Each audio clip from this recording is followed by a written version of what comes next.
quand la tristesse arrive, je sais tu es là, toujours près de moi.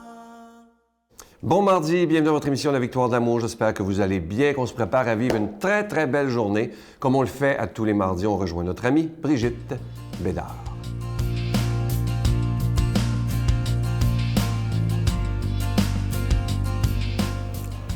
Bon matin tout le monde, dans ce beau mois de janvier, tout début de l'année 2019. On est encore, pour certains, en train de digérer là, tout ce qui s'est vécu, pas juste ce qui s'est mangé, mais ce qui s'est vécu pendant les fêtes. Et puis là, c'est le retour au boulot. Je voulais, vu que c'est encore la période de l'Épiphanie, puis tout ça, je voulais vous parler de la différence entre l'introspection et la révélation. La révélation, c'est ce que c'est ce que Dieu nous révèle. Tandis que l'introspection, c'est, on se tourne vers nous, là, puis là, on essaye de trouver des solutions. Hein? En ce début d'année, il faudrait bien que je change ça, puis il faudrait bien que je fasse ci, puis j'ai la résolution de ça. Puis là, on check, puis on se scrute, là, puis on s'introspecte, et puis on se regarde, et puis on se gratte le bobo, là, puis là, il y a du pu, puis là...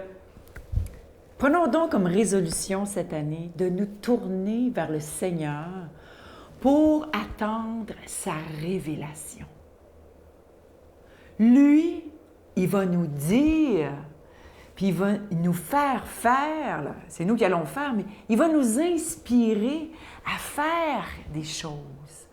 C'est lui qui va nous révéler à nous-mêmes. Se tourner vers le Seigneur, attendre sa révélation, c'est laisser Dieu agir, puis m'enlever de son chemin une bonne fois pour toutes, mais ça, il faut le faire tous les matins. Moi, j'ai dit au Seigneur, ce matin, Seigneur, je débarque de dessus mon trône et je te mets sur mon trône. C'est ça qu'on fait cette année, en 2019, comme résolution. Se tourner vers le Seigneur et attendre qu'il nous révèle ce dont nous sommes habités, qu'il nous révèle toutes les solutions à nos inquiétudes, à nos problèmes. Et puis là, après ça, là, on peut, on peut agir. Mais il faut tout attendre de lui et cesser de s'introspecter. C'est comme, à un moment donné, ça suffit. Ça me fait penser à une crèche qu'il y a eu dans le temps de Noël à l'Oratoire, qui a fait, c'était une crèche hipsters, là, t'avais... Marie et Joseph, c'était un gars et une fille qui se faisaient des selfies, là, puis la fille habillée comme des hipsters, puis là, t'avais le bébé, tu sais. Mais c'est ça. Dans notre monde d'aujourd'hui, on se regarde sur des selfies, sur Facebook. Mais Jésus et Marie, eux autres, ils étaient tournés vers Dieu, puis ils regardaient Jésus. Ils regardaient Dieu, puis ils ont laissé Dieu agir dans leur vie. Alors arrêtons de nous regarder, puis regardons le Seigneur et attendons tout de lui. Et il va nous révéler, il va répondre à notre appel, je vous le garantis. Amen. Notre Père qui es aux cieux, que ton nom soit sanctifié, que ton règne vienne, que ta volonté soit faite sur la terre comme au ciel. Donne-nous aujourd'hui notre pain de ce jour. Pardonne-nous nos offenses comme nous pardonnons à ceux qui nous ont offensés. Ne nous laisse pas entrer en tentation, mais délivre-nous du mal, car c'est à toi qu'appartient le règne, la puissance et la gloire pour les siècles des siècles. Amen.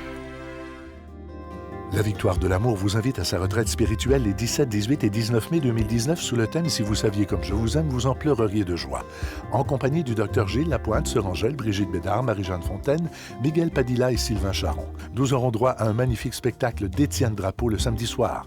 Et comme invité spécial, nous avons le privilège de recevoir Monseigneur Pierre-Olivier Tremblay à l'hôtel et suite Le Dauphin de Drummondville. Réservé au 514-523-4433. Sans frais, 1-888-811-92-91. La Victoire de l'amour présente Rencontrer Jésus vivant et agissant. Retrouvez l'abbé Donald Thompson et Pierre-Luc Bordelot et faites l'expérience du ressuscité exalté. À travers cette retraite spirituelle enrichissante, propulsez votre foi à un tout autre niveau. À partir de 39,99, obtenez-la en ligne sur notre site internet lavictoiredelamour.org ou en format DVD au 514-523-4433 ou 1-888-811-9291. Offrez-vous cette rencontre avec le Christ. Je suis tellement content de vous parler de ce magnifique cadeau du mois de janvier. Ça commence bien l'année. Ça a été fait par des artisans du Québec. Il s'agit du pendentif de la croix et de la colombe de la paix. Il est plaqué or et déjà béni. Je vous rappelle que vous le recevrez avec un don de 25 $ et si vous en voulez deux, avec un don de 40 $ parce que ça se donne vraiment bien en cadeau. Je vous rappelle, comme je vous le disais il y a quelques secondes, que c'est fabriqué par des artisans du Québec. Donc, vous ne trouverez pas ça dans les magasins. Il a été dessiné pour la Victoire de l'amour. Et je vous rappelle, ceux qui se demandent pourquoi on parle d'argent d'une émission religieuse, bien, c'est tout simple. On doit payer pour être à la télévision. On paye pour la production, pour la diffusion, et on n'a aucune subvention. Si cette émission est possible depuis bientôt 24 ans, c'est grâce à des milliers et des milliers de personnes qui disent qu'il est important que la parole de Jésus soit annoncée. Je vous donne l'adresse. La Victoire de l'amour, casier postal 120, succursale Boucherville à Boucherville, J4B 5E6, je vous la redonne. La Victoire de l'amour, casier postal 120, succursale Boucherville à Boucherville, J4B 5E6. Également par téléphone, par carte de crédit du lundi au vendredi de 8h30 à 16h30 dans le 514-523-4433, 523-4433 ou sans frais le 1-888-811-9291, 1-888-811-9291 et aussi sur notre site Internet qui est un moyen très rapide, sécuritaire et efficace, c'est le www.lavictoiredelamour.org. Alors, je vous rappelle ce magnifique cadeau du mois. Il s'agit du pendentif de la croix et de la colombe de la paix. C'est plaqué or et c'est déjà béni. Je veux prendre le temps de vous remercier de tout cœur de votre soutien, mais aussi merci des milliers de fois de votre prière soutenue.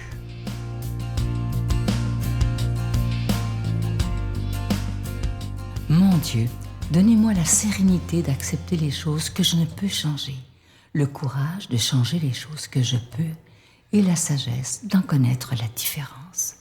Amen.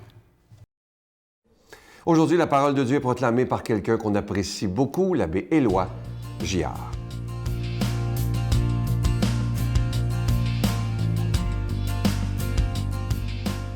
Bon matin, chers amis. 8 janvier. Les fêtes sont, pour une très grande part, derrière nous. Il en reste peut-être un ou deux parties.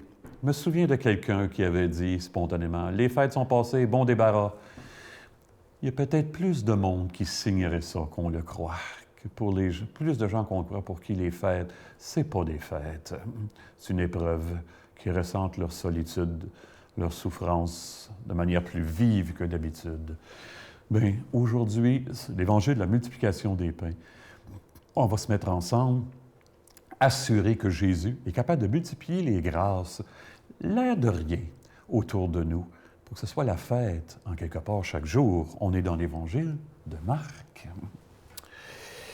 Jésus, voyant une grande foule de gens sur le bord du lac, fut saisi de pitié envers eux, parce qu'ils étaient comme des brebis sans berger. Alors il se mit à les enseigner longuement. Déjà, l'heure était avancée. S'étant approché de lui, ses disciples disaient « L'endroit est désert et déjà l'heure est tardive. Renvoie-les, qu'ils aillent dans les campagnes et les villages des environs s'acheter de quoi manger. » Il leur répondit « Donnez-leur vous-même à manger. » Ils répliquent « Irons-nous dépenser le salaire de 200 journées pour acheter des pains et leur donner à manger? » Jésus leur demande « Combien de pains avez-vous? » Allez voir. S'étant informés, ils lui disent 5 et 2 poissons. Il ordonna de les faire tous s'asseoir par groupes sur l'herbe verte. Ils se disposèrent par carrés de 100 et de 50. Jésus prit les 5 pains et les 2 poissons, et, levant les yeux au ciel, il prononça la bénédiction et rompit les pains. Il les donnait aux disciples pour qu'ils les distribuent à la foule. Il partagea aussi les 2 poissons entre eux tous. Ils mangèrent tous et ils furent rassasiés. Il ramassa les morceaux de pain qui restaient, de quoi remplir 12 paniers, ainsi que les restes des poissons. ceux qui avaient mangé les pains étaient au nombre de 5000 hommes.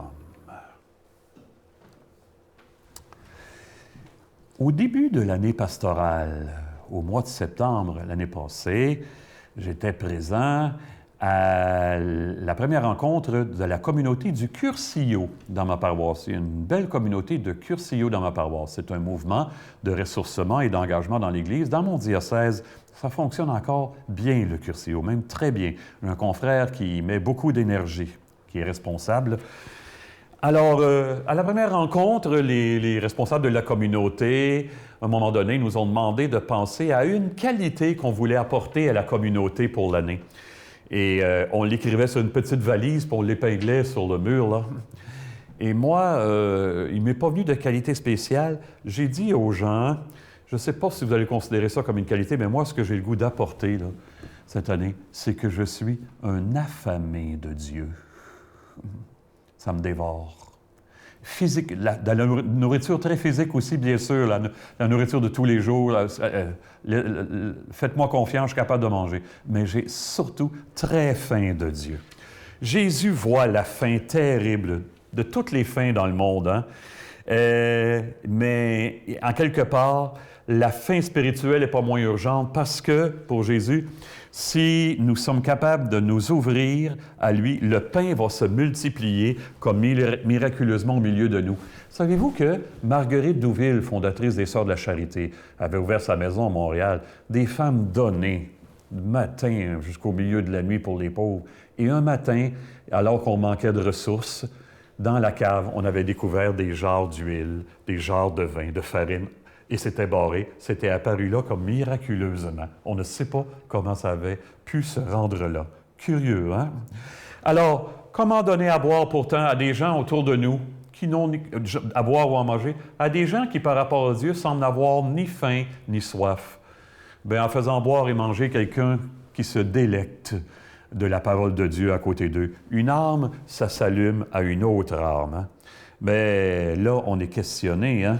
En me voyant agir, en me voyant parler, en me voyant être, les gens peuvent-ils penser que je suis vraiment un affamé de Dieu, que j'ai éprouvé que toutes les autres manières de nourrir ma faim intérieure, ça m'a déçu, que ça m'a juste creusé, au contraire, ça a juste agrandi mon trou, mon vide. Est-ce que ça les fatigue de me voir aller? Fatigue dans le bon sens du mot. C'est une excellente question à se poser, hein? Vous avez entendu la parole de Jésus? Donnez-leur vous-même à manger. Il nous dit ça aujourd'hui.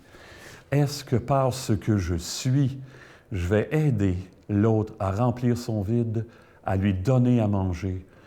Seigneur, bénis-moi en ce sens-là. J'aimerais tellement ça que ça se produise. Au nom du Père, du Fils et du Saint-Esprit. Amen. Bonne vie, bonne bouffe spirituelle. À bientôt tout le monde. Je vous salue Marie, pleine de grâce. Le Seigneur est avec vous. Vous êtes bénie entre toutes les femmes, et Jésus, le fruit de vos entrailles, est béni. Sainte Marie, Mère de Dieu, priez pour nous pauvres pécheurs, maintenant et à l'heure de notre mort. Amen. Réservez rapidement pour la prochaine retraite. Vous savez que ça aura lieu les 17, 18 et 19 mai. Le thème, c'est Marie qui nous dit « Si vous saviez combien je vous aime, vous en pleureriez de joie ». Vous connaissez tous les invités. La publicité est là depuis quelques jours. Mais je suis tellement content de vous annoncer que Monseigneur Pierre-Olivier Tremblay sera avec nous. Ça va être des moments extraordinaires. Et le samedi soir, spectacle de Étienne Drapeau. Bye bye. Quand j'étais à l'orphelinat, j'ai toujours prié. Ah oui? Ouais. Et puis, tous les soirs, quand je me couche, je fais ma prière. Vague, vague, tout le long